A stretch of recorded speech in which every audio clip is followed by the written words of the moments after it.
I'm running on like 4 cups of coffee and some mac and cheese, and I'm just like, I'm raring to go. I'm raring to go. Hey everyone, it's Haley. Welcome back to my channel.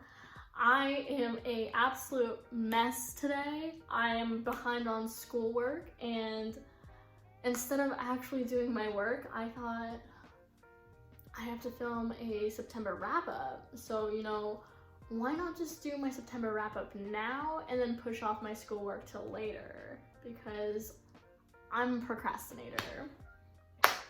Let's get to the good stuff. Let's just kind of go right into it. So for the month of September, I was able to read 7 books, and my total pages for last month was 2,589. My average rating out of 5 stars was 3.7, and out of my Goodreads goal, I am at 30 books out of 80 for the 2020 year.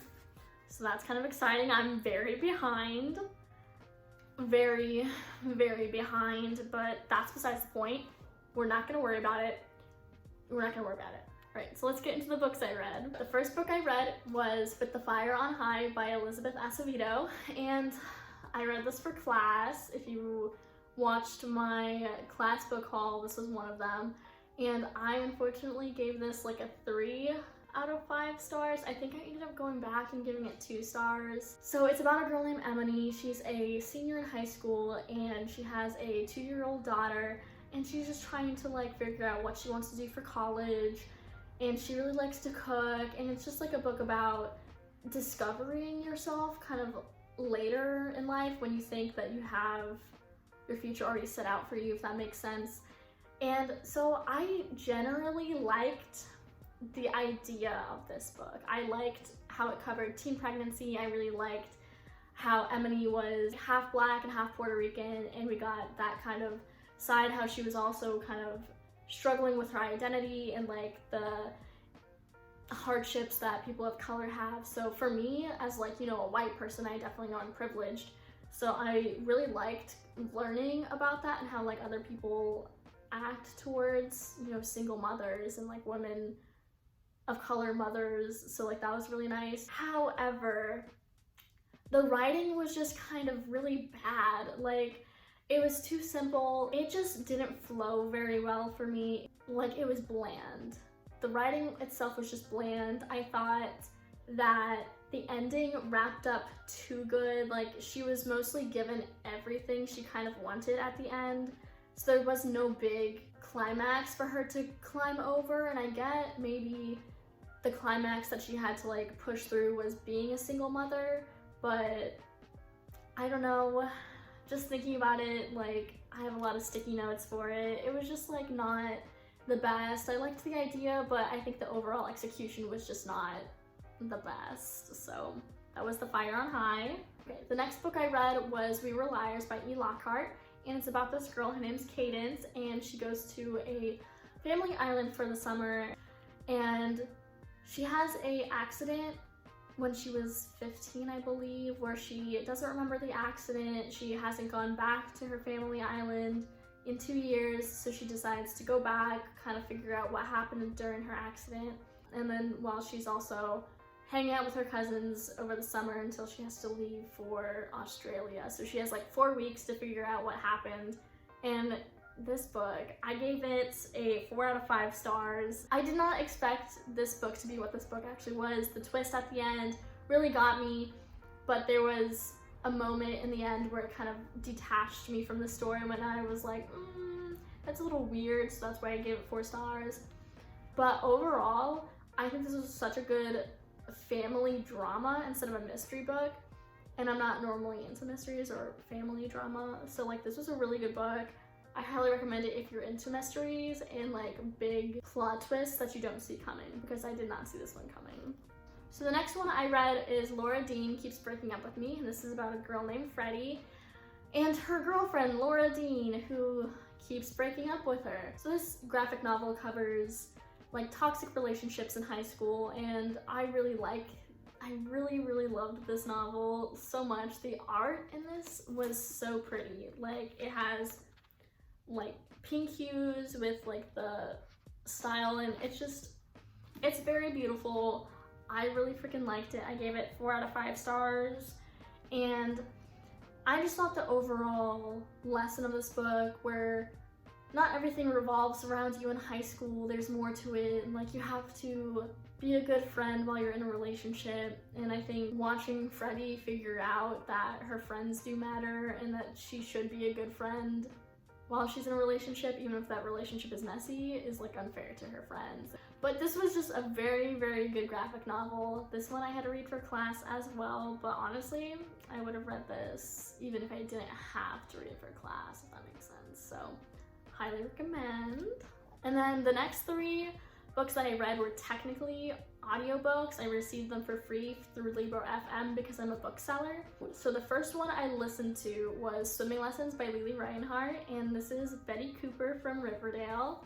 And I was expecting to hate this poetry collection. I'm very picky when it comes to poetry, just because sometimes I feel like modern poems are trying too hard or being too dramatic, but like I think it also helped that Lily was actually the narrator of her own book, so I kind of connected with her poems a lot more as she was reading them. But it was a beautiful book. I thought some of her poems were a little too dramatic, and she kind of hovered around the same kind of topic for a little bit more than I thought necessary. So I gave it 4 out of 5 stars just because I did connect with a lot of her poems. I did cry while I was listening to it. It was a 50-minute audiobook and I cried for like 20 minutes. I did emotionally connect with it, and I'm really glad Lily was the one who narrated it. So I really liked this one. I don't think I'll read it again, but it was a very good like modern poetry collection. The next one I listened to is Beach Read by Emily Henry. I gave this one 4 out of 5 stars as well. This book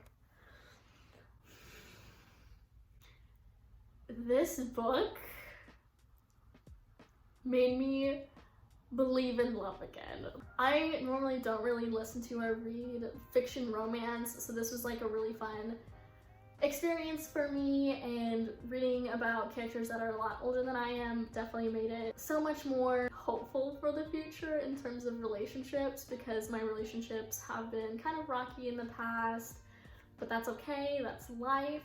But it's essentially about this girl named January. She's a chick lit writer, and she realizes that her father had an affair after he dies. She goes to move into his beach house in Michigan, I believe, and then she realizes her old college rival, who is also an author, lives right next door to her. So they strike a deal where whoever writes a book that they don't normally write and gets it sold first, they will do something beneficial for each other. While they do that, they slowly fall in love, and it's beautiful. It was the most, like, this is probably just me being like, oh my god, love exists, like I can find love at 28, like I'm fine, I'm 20, but like it was so heartwarming. Like I kind of wished there was a little bit more of like the beachy read kind of feel. I don't feel like the title really matched the book, but I felt like the idea of it was very, very good. Like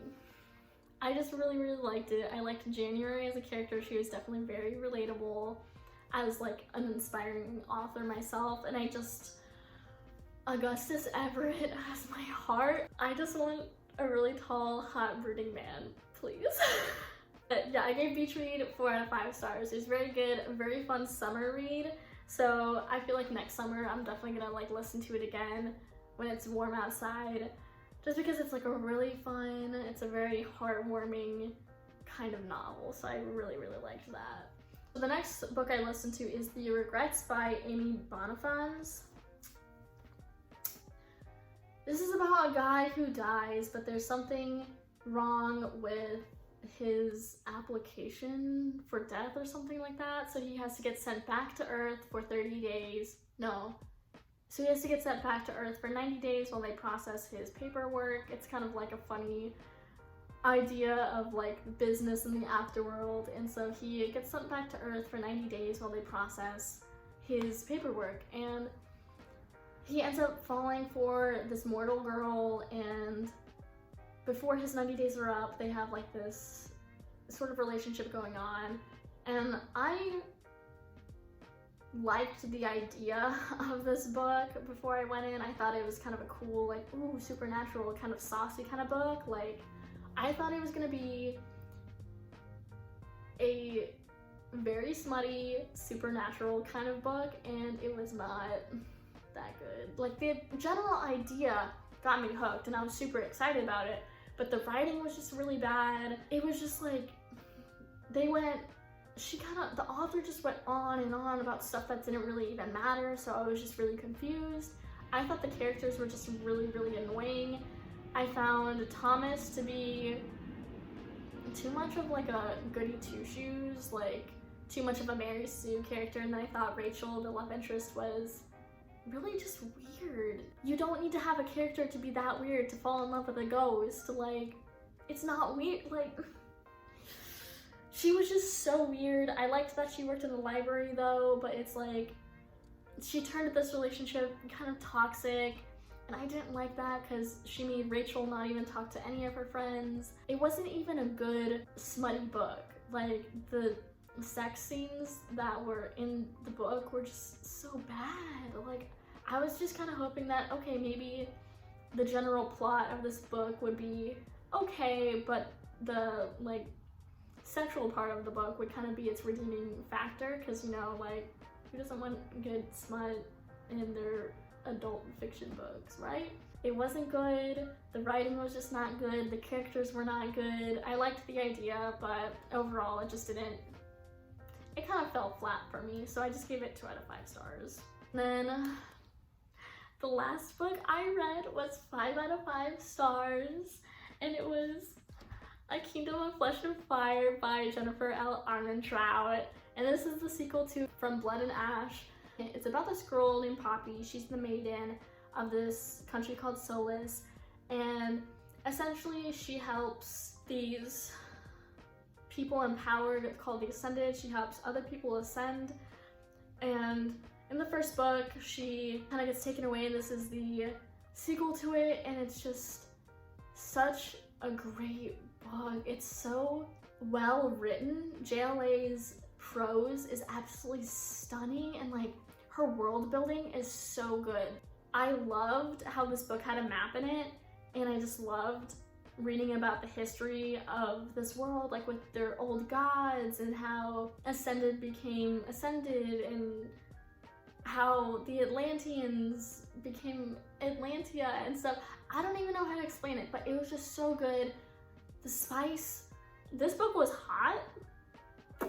This book was so hot. The spice level in this book is like 10 times spicier than the first book, so if you haven't read From Blood and Ash, read it.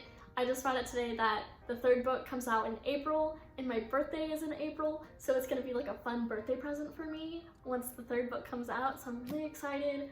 I just really, really love this. I love this story so much. JLA knows the key to my heart with these plot twists and this cliffhanger, and just the relationship between Castile and Poppy was just like a slow burn, like, oh, we're fake dating for each other's benefits, but actually, we really love each other, and it was like, I loved this book. It's amazing. I loved it. Please read From Blood and Ash. Please read it. Please read it. So that's what I read for the month of September. I read 7 books in total. It's probably the most I've read in a very long time, so I'm glad I was able to read that much. I have a lot of books planned to read in October, and I'm very excited.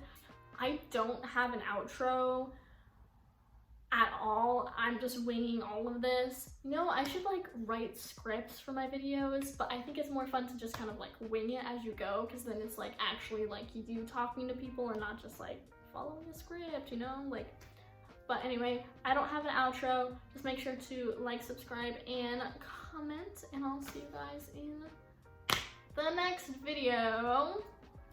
Okay, bye.